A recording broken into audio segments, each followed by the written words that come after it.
नमस्कार दोस्तों, स्वागत है आपका स्टडी फॉर सिविल सर्विसेज में। वीडियो को पूरा देखिए। कोई भी आपका फीडबैक है, कोई सजेशन है, तुरंत वीडियो में कमेंट करके जरूर बताइए। अच्छा लगे तो वीडियो लाइक जरूर कर लीजिए और ऐसे वीडियो लगातार फ्री में पाने के लिए चैनल को तुरंत सब्सक्राइब कर लीजिए और बेल आइकन को जरूर टैप कर लीजिए ताकि आगे भी सारे वीडियो आपको मिलते रहे। यूट्यूब में फॉलो करते हैं तो प्लीज ये वाला फ्री टेलीग्राम चैनल जरूर ज्वाइन कर लीजिएगा। सारे नोटिफिकेशन, सारे अपडेट यहीं पे आते हैं, ध्यान रखिएगा। स्टडी फॉर सिविल सर्विसेज का कोई भी पेड ग्रुप अगर आपको ज्वाइन करना है तो सिर्फ 856480969606097523864455 यही नंबर है हमारे, सिर्फ जहां पे कॉल या व्हाट्सएप कर सकते हैं। इंस्टाग्राम पे हमारा पेज जरूर फॉलो कर लीजिएगा, studyforcivil.services है। ट्विटर पे हमको जरूर फॉलो कर लीजिएगा, @studyforcivils है। सारे क्वेश्चन अटेम्प्ट करिए और स्कोर अपना तुरंत कमेंट करके बताइए। दोस्तों नमस्कार, स्टडी फॉर सिविल सर्विसेज में आप सभी का स्वागत है। इस पर्टिकुलर वीडियो सीरीज़ में हम इलाहाबाद हाई कोर्ट की जो अपकमिंग वैकेंसीज़ हैं, जैसे कि आरओ, एआरओ, एपीएस है ना, ये सब, इनके लिए हम पेड क्विज को वीडियो फॉर्मेट में देख रहे हैं, जिसको कंटिन्यू करेंगे। इन सभी कोर्सेज़ के लिए हमारे पेड ग्रुप लगातार चल रहे हैं। आप उसमें पूरी तैयारी करने के लिए एडमिशन ले सकते हैं। डिस्क्रिप्शन बॉक्स इस वीडियो को खोल करके देखिए, हमारी कॉन्टैक्ट डिटेल वहाँ पर दी हुई है, ठीक है। उस पर फ़ोन या व्हाट्सएप के माध्यम से आप कांटेक्ट करके एडमिशन ले सकते हैं, ठीक है। तो इन्हीं सब बातों के साथ यहाँ पे स्टार्ट करेंगे। इस पूरी सीरीज़ को फॉलो करिए आप एग्ज़ाम तक, ठीक है। काफ़ी आपको फ़ायदा मिलेगा इससे। और सिर्फ पेड क्विज़ में भी एडमिशन अगर आप लेना चाहते हैं इसकी प्रैक्टिस के लिए, वो भी आप ले सकते हैं, ठीक है। वो भी सेम नंबर पर कॉन्टैक्ट करके एडमिशन ले लीजिएगा। स्टार्ट करते हैं फर्स्ट क्वेश्चन के साथ। आज के पूछा गया है, किस मुगल सम्राट के काल में इंग्लिश ईस्ट इंडिया कंपनी ने भारत में सर्वाधिक या सर्वप्रथम कारखाना स्थापित किया, ठीक है। तो जहांगीर के शासनकाल में ईस्ट इंडिया कंपनी ने जो है सूरत में पहली फैक्ट्री लगाई, जहांगीर के परमिशन से, अराउंड 1613 AD में, ठीक है। तो यहाँ पे ऑप्शन बी को चुनेंगे हम। देखिए, यूरोपियन पावर्स के इंडिया में आने के साथ उनकी एक तरीके से ट्रेडिंग एक्टिविटीज़ के साथ पॉलिटिकल एम्बिशंस भी थे और टेरिटोरियल पावर के रूप में वो स्थापित होना चाहते थे। तो उसी क्रम में इनका आपस में भी काफ़ी संघर्ष चला। तो एक क्वेश्चन है कि फ्रांसीसी दक्कन का जो रीजन हमारा है, मोस्टली महाराष्ट्र, कर्नाटका, ये सब का रीजन, तो इसमें जो है शक्ति आंदोलन स्थापित करने में क्यों असफल रहे, ठीक है। तो बेसिकली दक्कन के रीजन में एक तरीके से अपना धाक नहीं जमा पाए ये लोग। क्यों? क्योंकि इस रीजन में जो ब्रिटिश आर्मी थी वो काफ़ी पावरफुल थी, ठीक है, जब इनके आपस में संघर्ष हो रहे थे। तो इस वजह से ऑप्शन बी को चुनेंगे हम। द्वितीय गोलमेज सम्मेलन इसमें से किस प्रश्न पर असफल रहा था? तो राउंड टेबल कॉन्फ्रेंसेस आप जानते हैं लंदन में हुई 3, 1930, 31 और 32।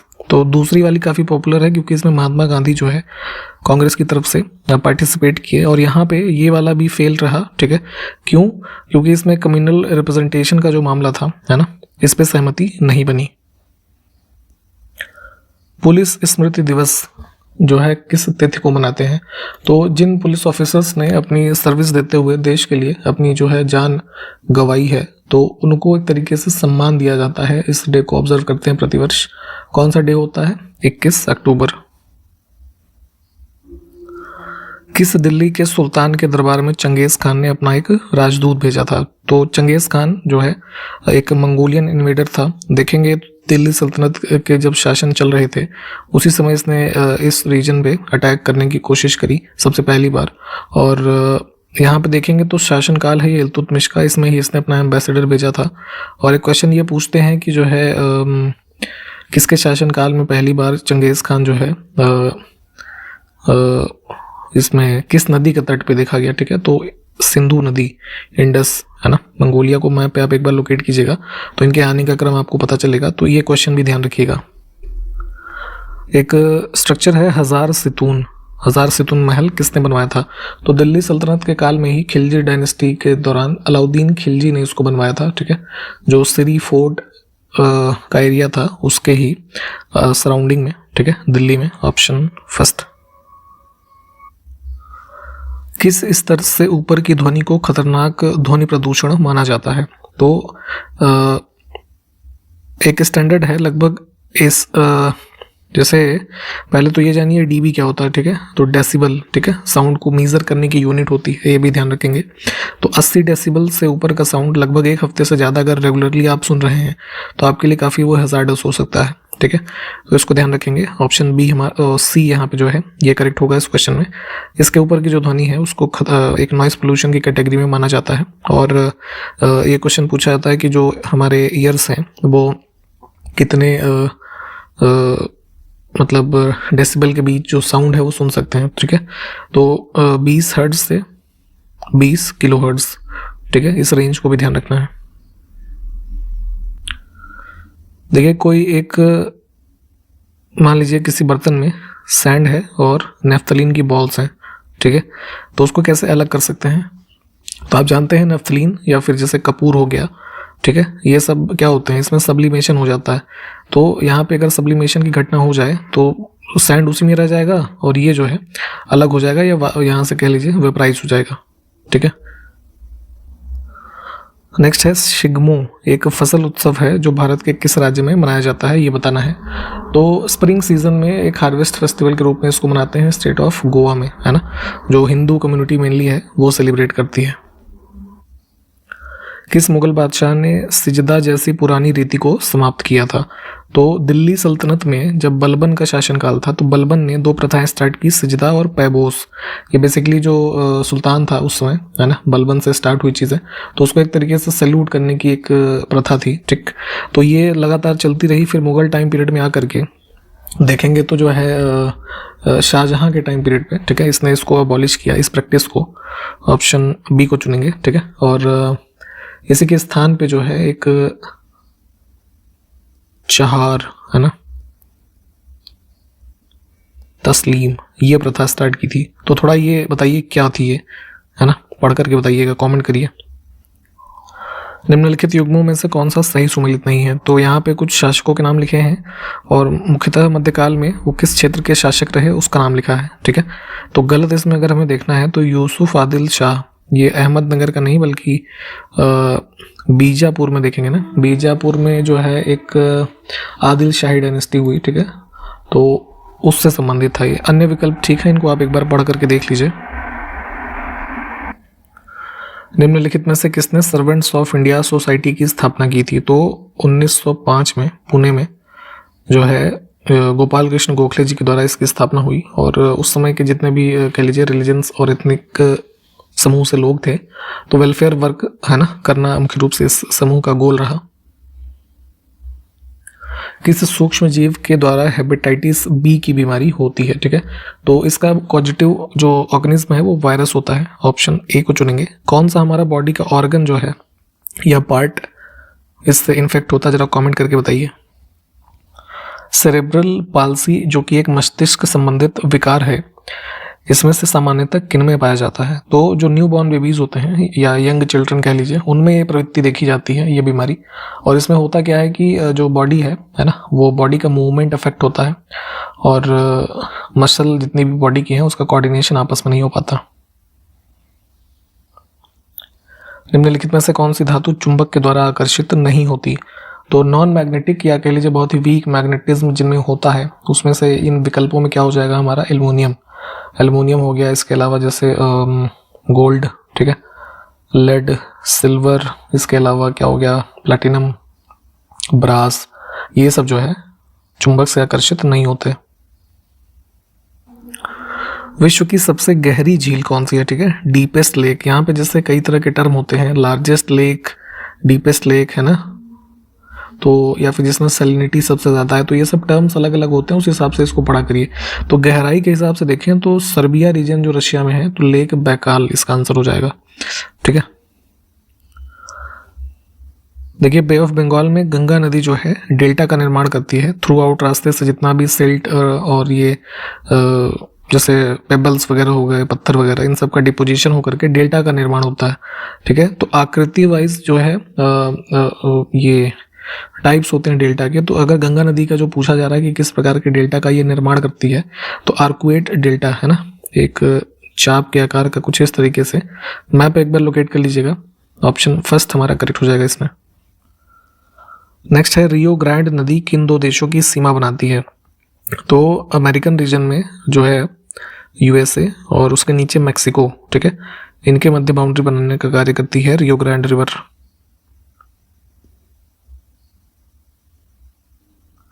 निम्नलिखित में से कौन सी नदी कर्क रेखा को 2 बार काटती है? तो 23.5 डिग्री आप जानते हैं नॉर्दर्न लैटिट्यूड में ट्रॉपिक ऑफ कैंसर इंडिया से गुजरती है, ठीक है। तो माही रिवर जो है देखेंगे, इसको मैप पे लोकेट कीजिएगा अराउंड एक बार, शायद मध्य प्रदेश में, और फिर सेकेंडली जो है गुजरात के रीजन में ये बाइसेक्ट करती है ट्रॉपिक ऑफ कैंसर को, ठीक।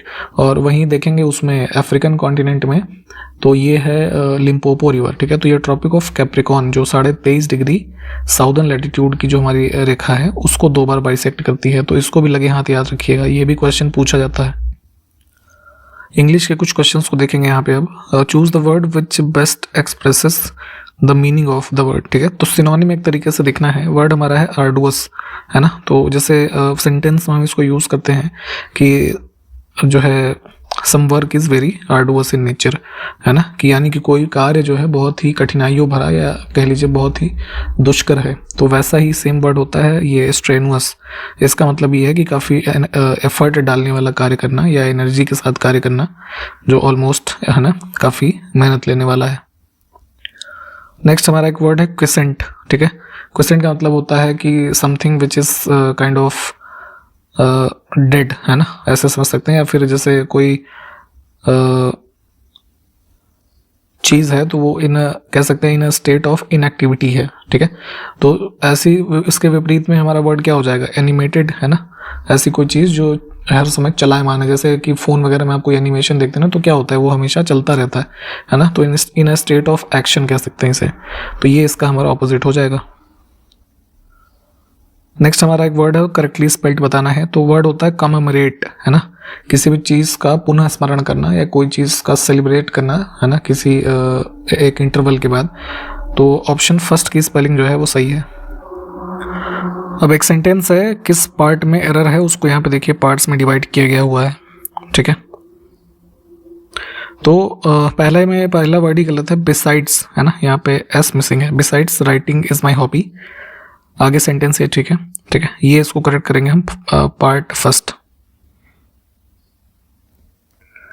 Find out which part of sentence has an error, ठीक है। यहाँ पे फिर से देखिए इसको 3 पार्ट में, 3 नहीं 4 पार्ट हो गया, है ना, नहीं 3 ही हुआ, चलिए कोई बात नहीं, जो भी है। तो ही recommended my case with the supervisor, ठीक है। तो ही recommended my case to the supervisor use होगा यहाँ पे, है ना, विथ गलत है।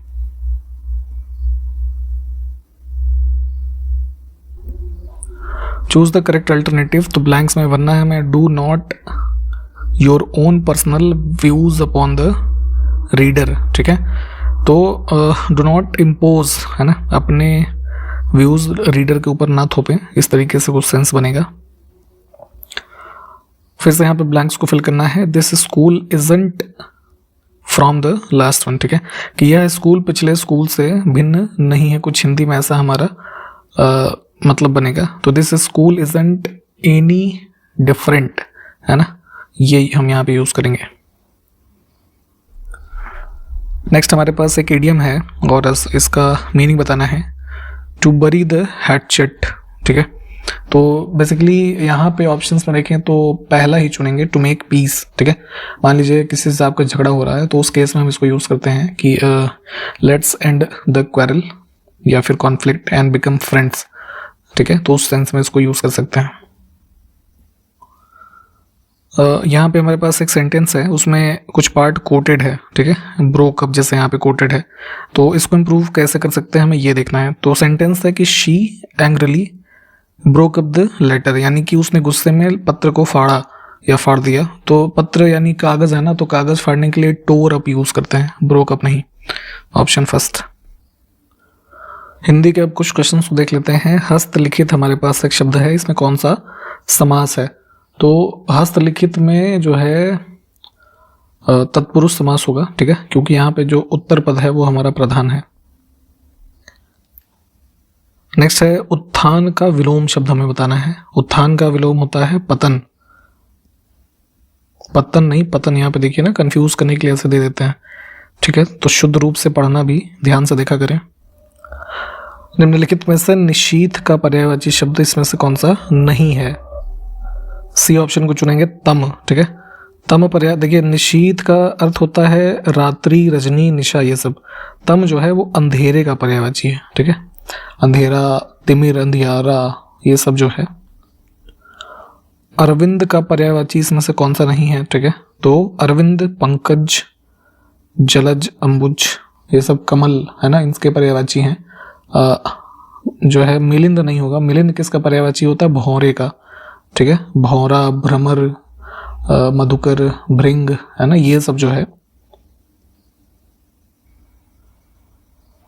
मुंह की खाना एक मुहावरे के तौर पे इस्तेमाल होता है, इसका अर्थ बताना है तो मुंह की खाना मतलब बुरी तरीके से हारना, ठीक है। मान लीजिए किसी क्रिकेट मैच में पहली टीम ने बना दिए 500 रन, दूसरी टीम 50 रन पे ऑल आउट हो गई, ठीक है, क्रिकेट के मैच की बात हो रही है, तो क्या हुआ, बुरी तरीके से हार गए, तो मुंह की खाना। तत्सम शब्द इसमें बताना है तो संस्कृत के जो शब्द मूल रूप से हैं तत्सम के रूप में हम उन्हें देखते हैं, उनसे जो हिंदी शब्द बने तद्भव, तो वानर, ठीक है। कुछ शब्द लिखे हैं अशुद्ध, जिसकी वर्तनी हो उसे चुनना है, तो व्यतीत, पर्वतीय, क्यारी, स्वावलंबन इसमें होना चाहिए, स्वावलंबन लिखा है ना, स्वावलंबन।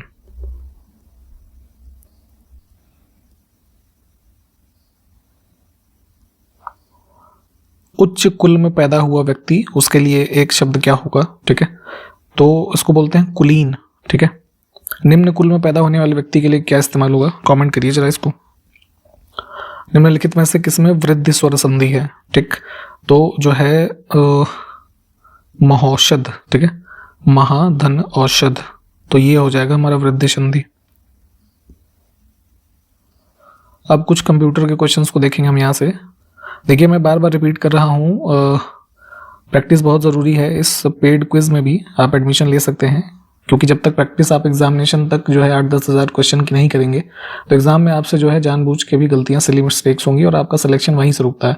तो ये बहुत ही अच्छा प्लेटफॉर्म है पेड क्विज, ठीक है, आप इसमें जुड़ सकते हैं हमारे साथ, और पूरी तरीके से तैयारी करने के लिए जो फुल पेड ग्रुप है उसमें भी जुड़ सकते हैं। उसके लिए नंबर जो है वो डिस्क्रिप्शन बॉक्स इस वीडियो में देखिए है, वो दिया हुआ है, 3 नंबर होंगे, उस पर आप कॉल या व्हाट्सएप करके एडमिशन ले सकते हैं, ठीक है। तो इसमें देखिए क्या कहा गया है कि टैली सॉफ्टवेयर का प्रयोग किस काम के लिए किया जाता है, तो सॉफ्टवेयर्स के बारे में भी अक्सर एग्जामिनेशन में पूछा जाता है। तो टैली एक प्रकार का अकाउंटिंग सॉफ्टवेयर है ना, किसी भी फर्म या कंपनी के जो अकाउंट्स वगैरह हैं उन सबको मैनेज करना, बिलिंग करना, ये सब काम अकाउंटिंग के अंतर्गत आता है और टैली सॉफ्टवेयर इसके लिए इस्तेमाल होता है। नेक्स्ट है डीटीपी का फुल फॉर्म क्या है, ठीक है, तो इसको बोलते हैं डेस्कटॉप पब्लिशिंग। किसी कंपनी में है ना, जो कुछ कह लीजिए डेटा को कह लीजिए हाई क्वालिटी में एक लेआउट में बनाना, उसको प्रिंट वगैरह करना, उसका मैनेजमेंट करना, ये सब काम जो है डीटीपी में आते हैं, तो इसी को डेस्कटॉप पब्लिशिंग कहा जाता है।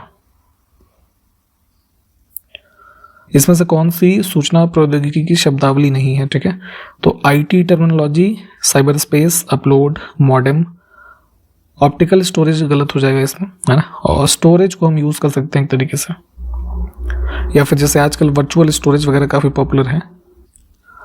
निम्नलिखित में से कौन सा एक ओपन सोर्स सॉफ्टवेयर नहीं है, ठीक है, तो कंप्यूटर की टर्मिनोलॉजी में ओपन सोर्स सॉफ्टवेयर ऐसे सॉफ्टवेयर होते हैं जिसके कह लीजिए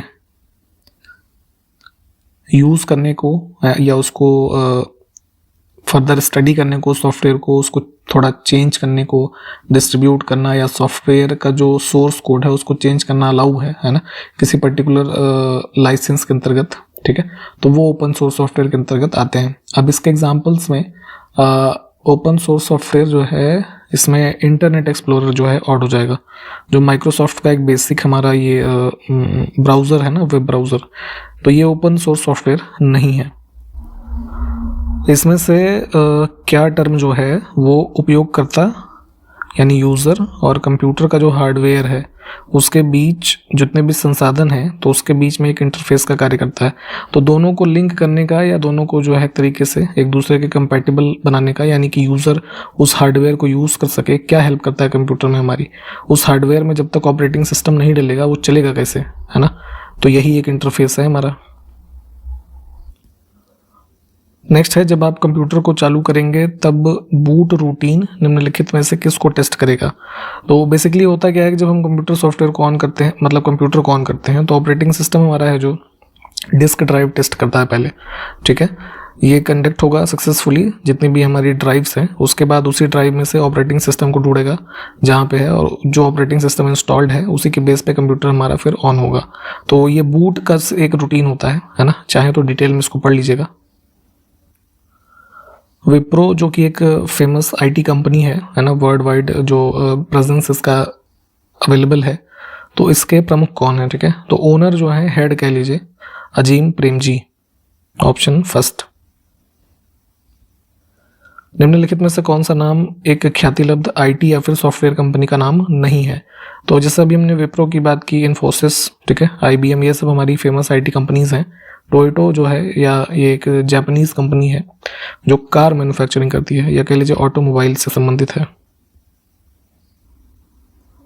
दिए गए विकल्पों में से उस विकल्प को चुनिए जो अन्य 3 से भिन्न है, ठीक है। तो इसमें भिन्न क्या है, हमारा लाइनक्स, विंडोज़, आईओएस, ठीक है, एप्पल का जो ऑपरेटिंग सिस्टम होता है। तो ये तीनों ही ऑपरेटिंग सिस्टम्स हैं। वहीं गूगल क्या है, हमारा सर्च इंजन कह लीजिए, ठीक है।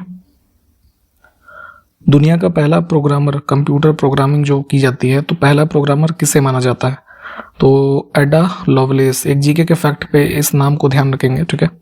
ऑप्शन बी करेक्ट है, ठीक है। तो यहाँ पे इस वीडियो को हमने कंप्लीट किया है सक्सेसफुली, और इसके आगे क्वेश्चंस को हम अगले वीडियो में देखेंगे, ठीक है। तब तक के लिए नमस्कार, जय हिंद।